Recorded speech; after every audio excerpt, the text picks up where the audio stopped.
아니 이준석 싫어한다면 그냥 이준석 싫다라고 이야기하지 무슨 이준석 자체는 전혀 반갑지가 않대. 이준석 현상이 이준석 자체를 이야기하는 거죠. 이 말은 이준석 대표가 이탄희 의원뿐 아니라 다른 정계의 원로 인사들에 대해 경쟁 토론하는 마음을 가졌다는 건가요? 당근이죠. 지금 김부겸 의원이 국무총리잖아요. 그 정도는 네 그냥 토론 스파르팅 상대야 이런 마음을 그대로 이준석 의원이 보였네요. 이준석 대표가 어떻게 될 수 있었는가? 국회의원은 한 번도 못한 이준석을 국민의힘 지지자들이 선택한 것은 새로움이지만 다른 더 큰 거는 기존 정치인 특히 국민의힘 의원들에 대한 무기대 및 또 무기력한 마음의 반영이다. 만약 이준석이 나오지 않았으면 나경원 의원이 대표가 되었을 것이고 이것은 현재 국민의힘이 당으로서의 정체성이나 시대적 임무가 없다는 것을 당원이나 지지자들이 모두 알고 있다는 거예요. 그 말은 내년에 뭐 꼭 국민의힘으로 정권 교체가 되어야 된다라는 것이 이준석과 같은 새로운 인물을 대표로 만들고 좀 변화가 있으면 가능성이 있지 지금 당장 정권 심판 그런 마음으로 이 야당이 정권을 교체하기를 기대하는 상황은 아니다는 거죠. 여기서 그럼 이준석이 풀어야 될 과제는 지금 나름대로 대중 지지도 1위인 윤석열을 국민의힘으로 스카우트 해가지고 국민의힘 대통령 후보로 만들 수 있느냐.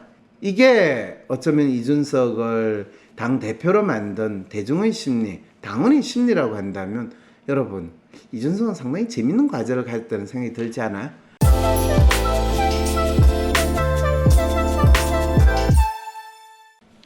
안녕하세요. 황상민의 심리상담소 황상민TV 시작하겠습니다. 네 여러분 오늘 아니 이 장원재 박사 어디 가셨나라고 여러분들이 궁금하게 생각하시죠. 안타깝게도 장원재 박사님 이 마음이 아픈 게 아니라 몸이 아프셔가지고 지금 요양을 시작한 아주 안타까운 상황에 있습니다. 그래서 제가 오늘 저 혼자 여러분과 이 방송을 하게 됐습니다. 여러분 어떤 토픽으로 이야기할 거냐고요? 저와 좀 다르게 아주 멀쩡하게 저 멋있게 잘생긴 저 친구 이준석 국민의힘당 대표 되었어요.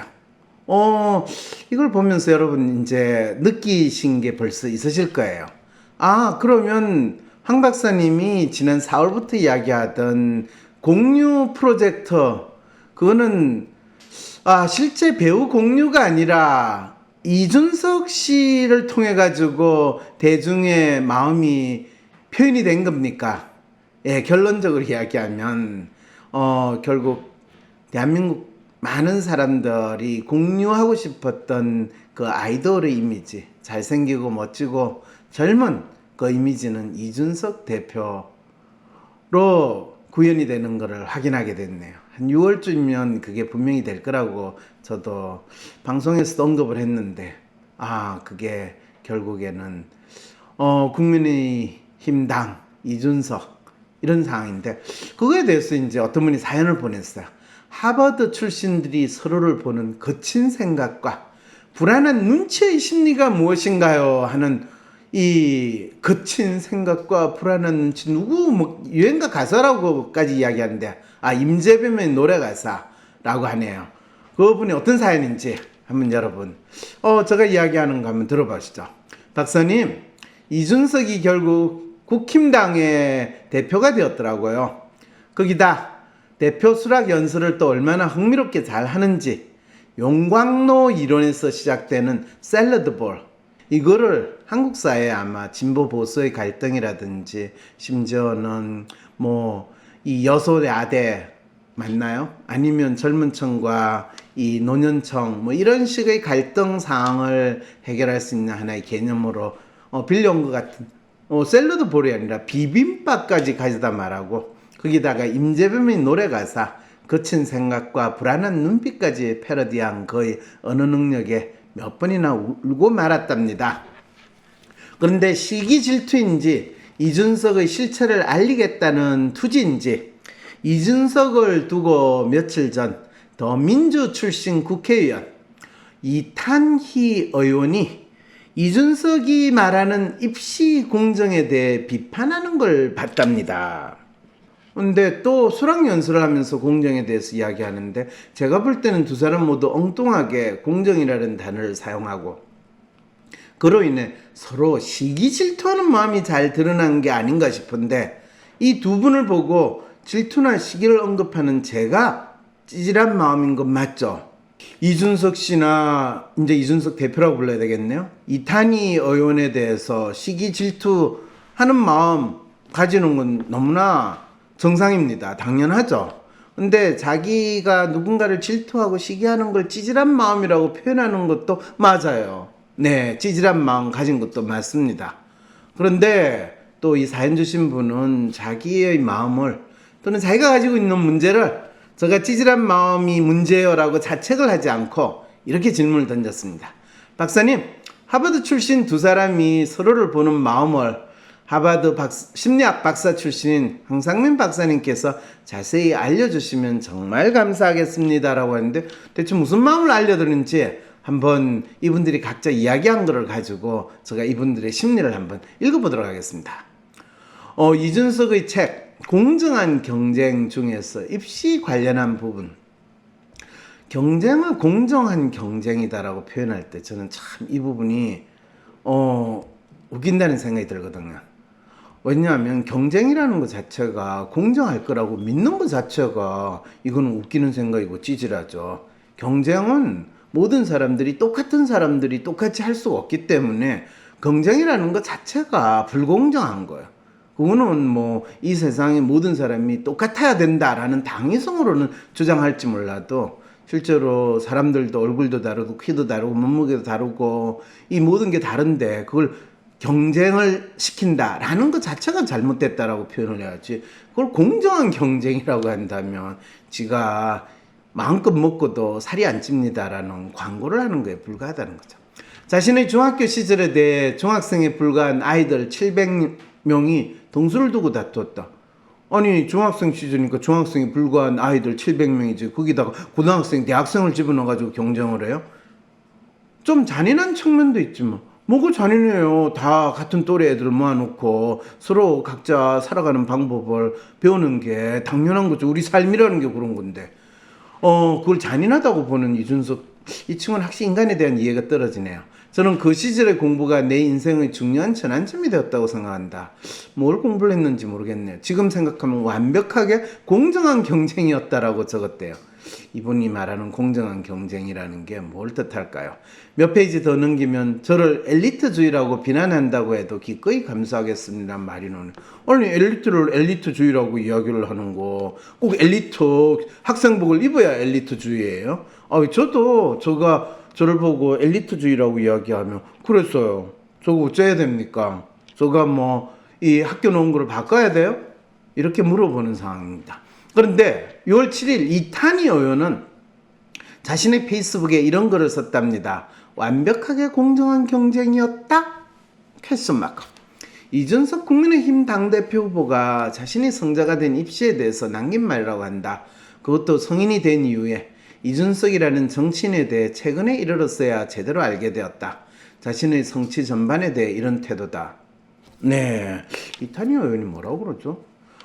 그래서 나는 인문계 고등학교 출신이다. 서울 법대를 나왔고 20대에 판사가 되었고 하버드 로스쿨에서 학위를 받았고 법원 행정처 기획심의관 발령을 받았다. 와, 이것만 보면 법원에서 이 사법부에서 성골의 성골이라는 걸 여러분들이 아셔야 됩니다.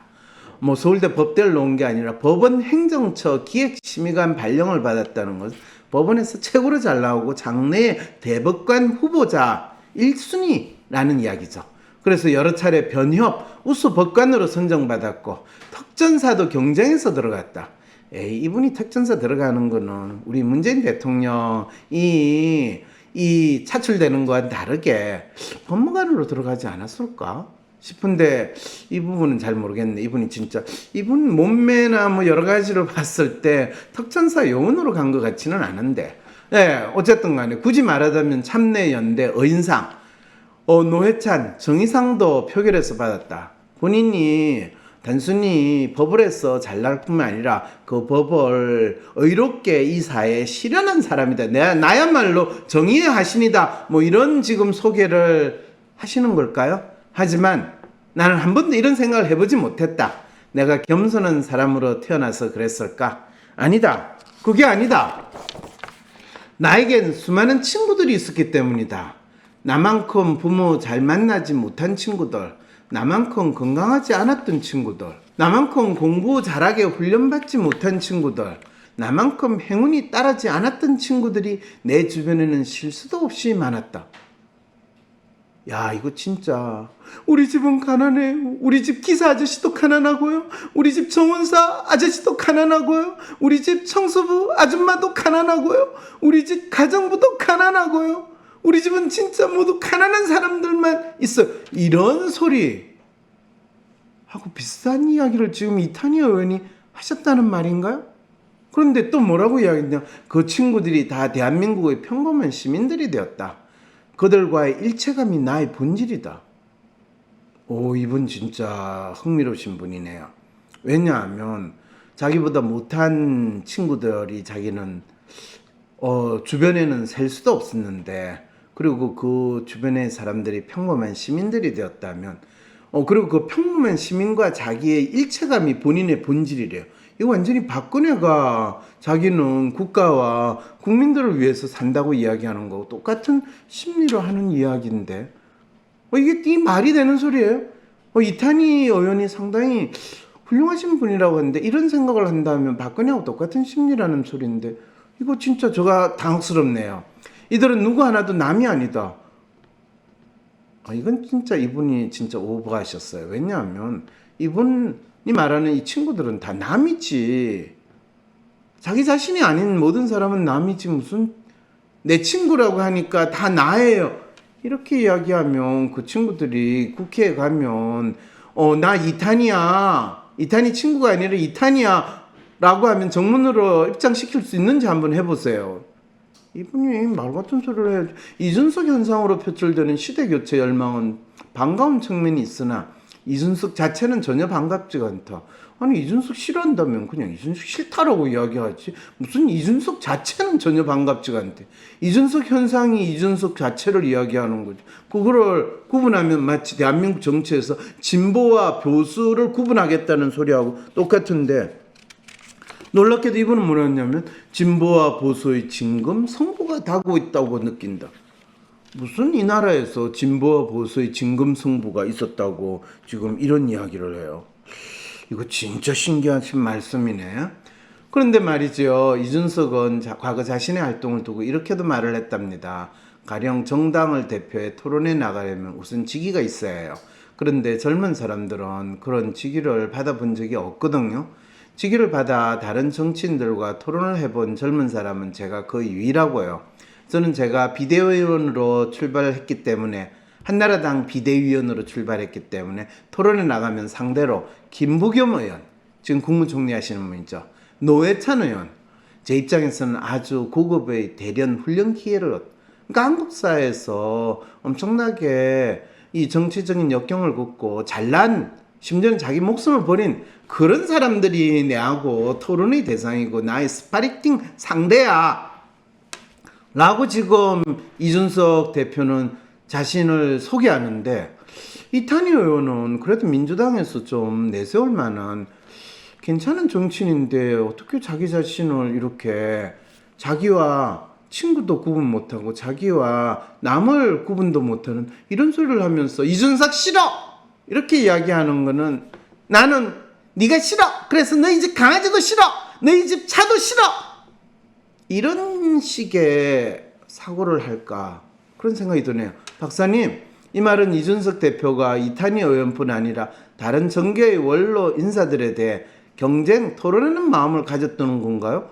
당근이죠. 지금 한국 사회에서 이미 역사적으로 나름대로 족적이 있는 정치뿐만 아니라, 뭐 문재인 대통령은 대통령이니까 자기가 대놓고 이야기는 안 하겠지만, 국무총리, 지금 김부겸 의원이 국무총리잖아요. 그 정도는 그냥 토론 스파르팅 상대야 이런 마음을 그대로 이준석 의원이 보였네.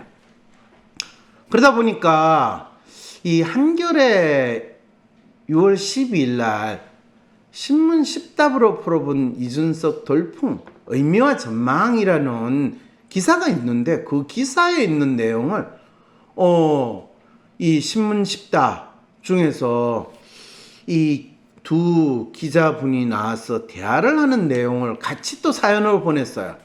근데 이 내용을 제가 읽어보니까 너무 한심한 이 기자들끼리 이준석 대표가 어떻게 될 수 있었는가, 국회의원을 한 번도 못한. 그래서 그 내용을 여러분들한테 제가 천천히 한번 읽어드리겠습니다. 한번 여러분도 이 내용을 들어보세요. 그리고 중간에 제가 그 내용에 대해서 실제로 이 질문에 대해 답을 얼마나 성의 없게 또는 의미 없게 했는가에 대해서도 제가 설명을 조금 더 들어가죠. 첫 번째 질문이 36살의 이준석 전 최고위원이 제1야당 대표로 선출됐다. 정치적으로 어떤 의미가 있는 건가? 오이, 멋진 질문이죠. 그랬더니 응답하는 기자가 이렇게 이야기했어. 한국 정당사에서 가장 젊은 제1야당 대표가 나온 셈이다. 우리 정치가 여야 양당 구도로 수십 년 지속해왔던 점에 비춰보면 주요 정당 대표의 30대가 됐다는 건 획기적인 사건이다. 진보 정당에선 이정희 의원이 2010년 민주노동당 대표가 됐을 때 젊은 당 대표로 가끔은 받았는데, 그때 이 대표 나이는 만 41살이었다. 여전히 30대는 아니었다는 거죠.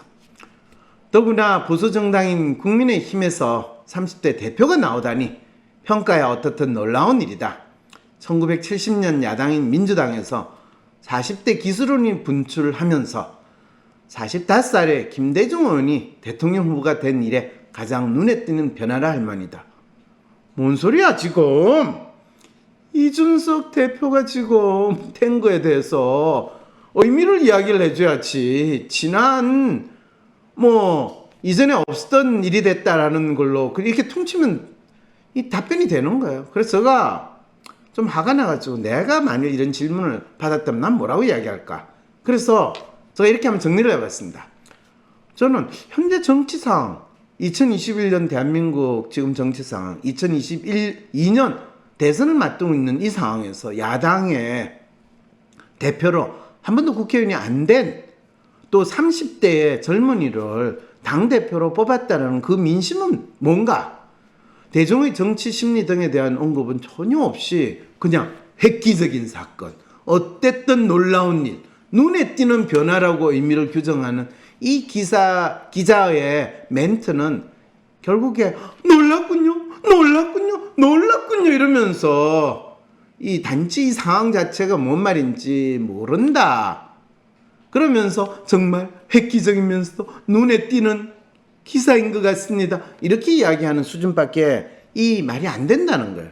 만약 황상민이 이 질문을 받았으면 어떻게 이야기할까? 보수 성향이 강한 국민의힘에서 젊은 대표가 탄생한 것은 가장 큰 배경은 뭘까? 이게 이제 두 번째 질문인데, 이 보수 진영에서 이 정권 교체 열망이 그만큼 강하다라는 건데, 이준석 젊은 대표가 대통령 후보, 정권 교체의 임무를 띠고 선출되었다는 말인데, 진짜 그러면 이준석 대표가 대통령 후보로 나갈 수 있어요? 정권 교체 열망이라고 표현하는 건 대통령 후보 선출과 야당 대표 선출을 구분하지 못하는 기자의 심리가 반영된다는 거죠. 그래서 이 기자는 본인이 뭐라고 이야기했냐면, 젊은 피 수혈이란 명분 아래 꽃가마를 타고 정치권에 진입한 젊은 정치는 많았지만 이렇게 한 선거구에서 3번이나 떨어지고도 계속 도전한 사람은 찾기 힘들다. 이준석도 박근혜 전 대통령에 의해 발탁되긴 했지만 그 이후 밑바닥 현장에서 정치를 해온 점이 국민의힘 지지자들의 평가를 받은 걸로 보인다. 이준석이 밑바닥 현장에서 정치를 했다는 게 무슨 말일까요? 이 시장에서 청소부로 일을 했다는 걸까요? 아니면 시청에서 광장을 청소했다는, 밑바닥 현장에서 정치를 한다는 게 하나만 하는 미사역으로 표현을 했다는 거. 이 기자가 참 이거에 대해서 설명할 참 말이 없구나라는 생각이 듭니다. 그래서 만일 제가 이 질문을 받았더라면 그냥 이렇게 단박하게 이야기했을 것 같아요. 현재 국민의힘에서 주요 5의원들 중에서 뭔가 대중들이 기대를 걸 만한 사람이 없다는 거다. 심지어 이준석에 이어 2위를 하고 또 당심에서는 사실 이준석보다 더 높은 표를 받았지만은 이 국민의힘에서 대중의 투표에서는 월등하게 이준석 대표가 높은 지지를 받았어요. 그걸로 인해 가지고 사실은 나경원 의원이 대표가 되지 못한 거거든요. 그 말은 뭐냐면 나경원 의원의 경우 이분이 대표가 된다 하더라도 이 국민들 일반 대중들은 이분에 대해서 특별한 기대를 할 만하지 않다는 것을 나타낸다. 이렇게 이야기해야지 이 국민의힘 당원들이 가지고 있는 기대와 일반 대중들의 기대가 얼마나 다른다라는 거. 그리고 이준석 대표에 대한 거는 야당 대표에 대한 일반적인 대중의 기대를 반영한 것이다라고 이야기하는 것이 분명한 이야기지 않았을까요? 그런데 거기에 대해서 만일 저 이야기에서 만약 이준석이 나오지 않았으면 나경원 의원이 대표가 되었을 것이고 이것은 현재 국민의힘이 당으로서의 정체성이나 시대적 임무가 없다는 것을 당원이나 지지대중들이 모두 알고 있다는 거예요. 그 말은 내년에 뭐 꼭 국민의힘으로 정권 교체가 되어야 된다라는 것이 이준석과 같은 새로운 인물을 대표로 만들고 좀 변화가 있으면 가능성이 있지. 지금 당장 정권 심판 그런 마음으로 이 야당이 정권을 교체하기를 기대하는 상황은 아니다는 거죠. 뭐 어떻게든 기존 의원들이 아니더라도 새로운 인물로 어떻게 바뀌어졌으면 좋겠다는 마음이 그대로 표현된 것이고 이준석 대표 선출은 야당 지지자들이 현재 국민의힘이 과거의 정치 형태를 보이는 것과 다른 형태가 나타나기를 바라며 그것이 나이나 배경과 관계없이 잘 알려진 이준석은 기본적으로 지난 10년 동안 뭐 종편이나 TV에서 단골 정치 평론가의 역할을 했기 때문에 이런 정치인을 통해 뭔가 해결되기를 바라는 마음이라는 것을 우리는 알 수가 있는 거죠. 그래서 내년 대선과 연결시킨다면 이준석이 누군가를 모시고 대선을 치른다면 그것이 더 나을 것이라고 믿는 마음인데 이런 마음은 주호영 의원이 예상한 이준석 바람이 유리창을 깨면 대선 앞두고 자중질환은 불보듯 뻔하다는 말이 가진 의미에서 더 잘 나타난다라고 할 수가 있죠. 그럼 대체 주호영 의원이 이준석 바람이 유리창을 깨면 대선을 앞두고 자중질환은 불보듯 뻔하다라는 말은 무슨 뜻일까? 여러분 궁금하시죠? 그게 이제 세 번째 질문에서 대한 답으로 이제 여러분들이 찾아볼 수 있습니다. 세 번째 질문은 이준석 대표가 당을 잘 이끌 수 있을까? 나경원, 주호영 후보 등은 경선 때 이준석이 되면 당이 크게 흔들릴 것이라고 우려했다. 당장 나이 많은 중진들이 이준석 대표 말을 듣겠냐는 소리가 나온다. 이거는 상당히 현실적인 고민이기도 하거든요. 자, 그랬더니 이제 기자가 뭐라고 그러냐면 쉽지는 않을 것이다. 그러나 적어도 내년 3월 대선 때까지는 당이 크게 흔들리진 않을 거라 본다. 왜냐하면 내선 대선에 이겨야 하니까. 중진들이 이런 흐름을 거스르진 쉽지 않을 것이다. 물론 이성적이고 합리적인 측면으로 보면 이 말이 맞겠지만요. 이 정치를 하는 이 의원들은 지난번 제가 장원재 박사하고 이야기를 나눌 때도 그들의 심리는 누가 대통령이 되는가의 측면은 우리 당 소속 후보가 대통령이 되면 좋긴 하겠지만 보다 더 중요한 거는 내가 누구의 힘으로 이 의원의 공천을 받고 의원으로 당선되느냐가 더 중요한데 이준석이 대표로 있어가지고 이준석이 잘 나가면 나는 왜 하라고 이런 마음은 조금도 고려하지 않는 지금 기자의 응답이거든요. 그런데 이걸 제가 이제 질문을 받다면 이렇게 이야기를 해요. 이준석이 누구를 대선 후보로 영입하고 그 사람이 대통령 후보로 뚜렷하게 부각시킬 수 있는가에 달려있다. 이거는 중진들이 무슨 생각을 가지고 있고 하느냐와 관계없이 지금 이준석이 6월 달에 대표가 됐으면 적어도 9월, 10월, 11월, 9월 10일까지 가장 경쟁력 있는 후보를 영입하여 그를 대통령 후보로 만들 수 있다면 그의 당에 대한 권한과 지도력은 증명이 될 것이며 그 스스로 다음의 대통령 후보로 기대를 받을 수 있을 것이다. 하지만 그것이 실패한다면 바로 자정질환으로 나가게 될 거다. 여기서 그럼 이준석이 풀어야 될 과제는 지금 나름대로 대중 지지도 1위인 윤석열을 국민의힘으로 스카우트 해가지고 국민의힘 대통령 후보로 만들 수 있느냐, 이것이 이준석의 지금 과제라는 거죠. 이게 어쩌면 이준석을 당대표로 만든 대중의 심리, 당원의 심리라고 한다면 여러분, 이준석은 상당히 재밌는 과제를 가졌다는 생각이 들지 않아요? 근데 이걸 이제 또 잘 나가는 집안 이야기보다는 또 쪼그라드는 집안 걱정해준다고 이런 질문도 있네요. 민주당은 어떨까? 이준석 현상이 민주당 대선 후보 경선에도 영향을 끼칠까? 이런데 기자는 이렇게 이야기를 해요. 영향을 끼칠 테지만 제한적일 거라 본다. 당장 50대인 박용진 후보가 당내 후보 지지율 3위로 올라선 게 이준석 효과라고 말을 하는 사람들이 있다. 조금 상대적으로 나이가 젊으면 다 이 각광을 받는다, 이렇게 보고 싶다는 거죠. 그 말은 50대인 박용진 씨가 내세우는 게 얼마나 사람들한테 공감을 받지 못하고 있고 이것이 민주당의 정체성하고 이 부합되거나 아니면 민주당에게 혁신적인 이미지를 줄 수 있지 않다라는 것을 그대로 알려주는 사항이라는 거죠. 제가 만일 여기에 대한 질문을 받았더라면 이렇게 이야기할 것 같아요. 민주당 후보에 대한 세대교체 또는 젊은 후보에 대한 기대는 분명 작용할 것이다. 하지만 이 기대는 제한적일 뿐이다. 왜 민주당은 이렇게 젊은 후보나 지도자를 발굴하지 못했느냐라고 해서 민주당을 자책하거나 질타하는 데는 사용될지 몰라도 민주당이 어떤 방향으로 가야 되는가에 대한 답은 되지 못한다는 거죠. 심지어 후보 중에서 비교적 젊다고 하는 이재명 지사의 경우에도 이준석의 등장은 그리 본인에게 도움이 되는 야당의 변화는 아니다.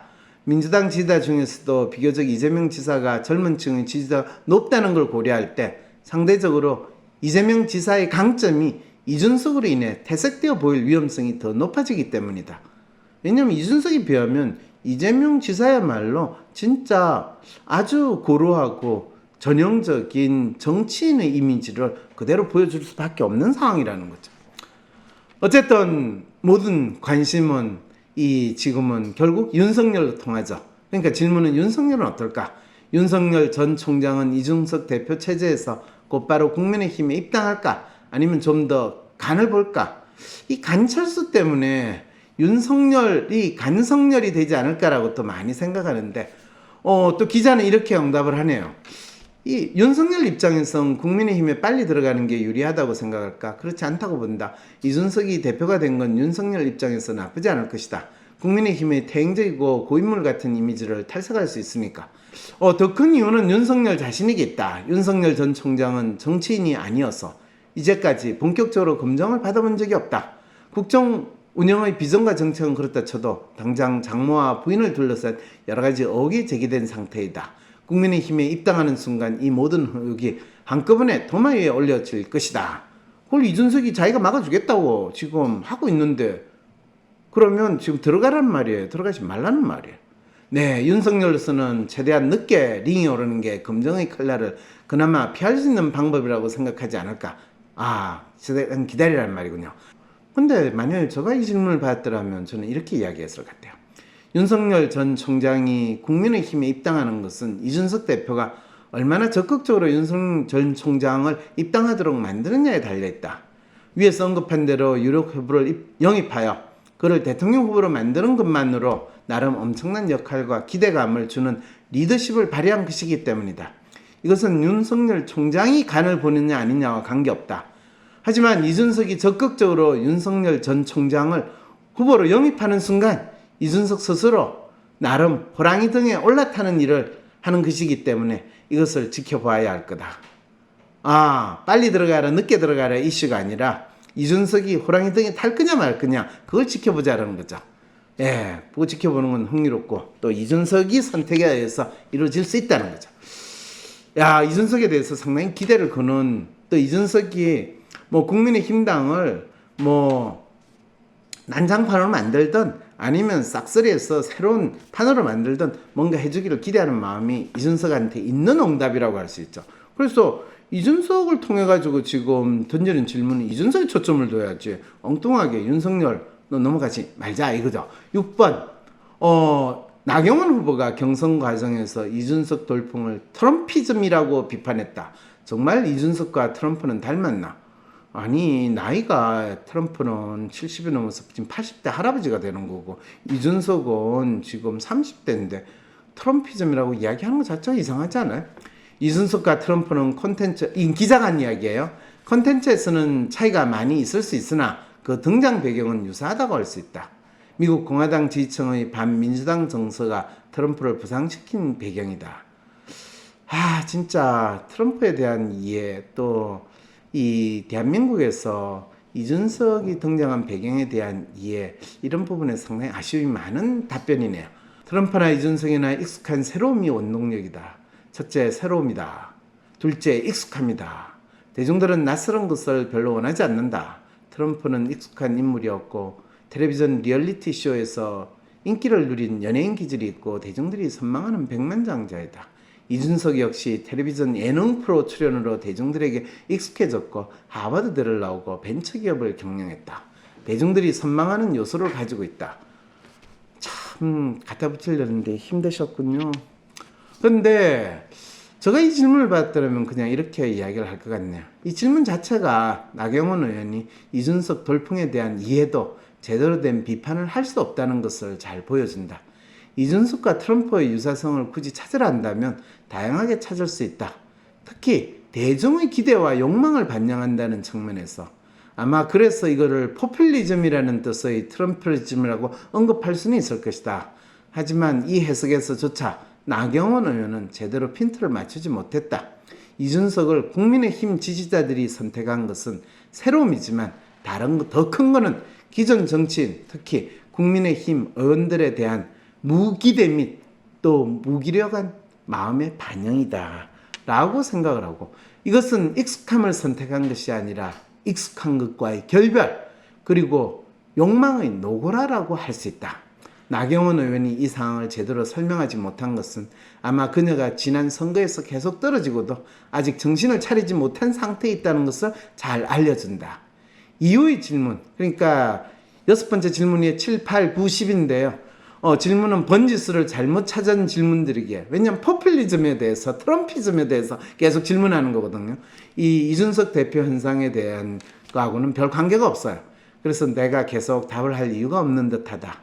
이런 대담을 하는 기자들이 정말 던져야 하는 질문이 무엇인지 모른 채로 현상을 겨닫게 하는 수준으로 대담을 하고 있다는 걸 잘 알려준다. 이렇게 이야기하면서 이준석 대표의 선출과 이준석 대표 현상에 대한 대중의 심리를 오늘 분석해 봤습니다. WPI를 배워서 상담가가 되고 싶어도 장소적인 제약 때문에 망설이셨던 분들 잘 들어보세요. 이제는 WPI 심리상담가가 되는 WPI 상담 코칭 전문가 전 과정을 온라인으로 수강하고 전문가 자격증도 받을 수 있답니다. 초급, 중급, 고급 3회의 워크샵에선 쌍방향 소통이 되는 온라인 참여가 가능합니다. 인간의 성격부터 WPI 검사 해석까지 온라인으로 배우며 온라인상에서 토론과 황상민 박사님과 1대1로 질의응답도 가능하답니다. 대한민국 최고의 심리 상담가인 황상민 박사님의 실제 상담 사례를 공부하는 사례 분석 세미나도 온라인으로 참여 가능합니다. 듣기만 하는 인간 개념이 아니고 적극적으로 참여할 수 있는 온라인 사례 분석 세미나. 대한민국 최고의 심리 상담가인 황상민 박사님의 실제 상담 사례를 보고 온라인으로 토의하며 통찰력 넘치는 해결책을 제시하는 비법을 배울 수 있습니다. 심지어는 상담 실습도 온라인으로 할 수 있어요. 상담 준비 수업부터 슈퍼비전 그리고 실제 상담까지 온라인으로 참여하고 화상통화로 내담자를 상담하며 전문성 있는 상담가로 성장할 수 있습니다. 워크샵, 사례 분석 세미나, 상담 실습, 어디서도 경험할 수 없는 체계적인 수련 과정을 이젠 전부 온라인으로 수강해보세요. 내 삶에서 상담가로서 새로운 변화를 만들고 싶으신 분, 제대로 된 상담을 배워서 자신의 능력을 키우고 싶으신 분, 온라인으로 가능한 WPI 상담 코칭 전문가 과정을 6월 19일 초급 과정 워크샵부터 시작해보세요. 내가 앉아있는 곳이 배움의 장소가 되는 진정한 워라밸이 실현됩니다. 위즈덤 센터. 위즈덤 센터가 삶을 고민하는 많은 분들에게 사회적 기업 활동으로 무료 상담을 받을 수 있는 프로그램을 만들었습니다. 상담 비용이 부담스러우신 분, 자신의 고민이나 아픔의 정체가 무엇인지 알지 못해 상담을 주저하셨던 분을 위해 상담 기회를 제공합니다. 상담을 통해 자신의 마음을 확인하고 자신의 문제에 대한 통찰을 경험할 수 있을 것입니다.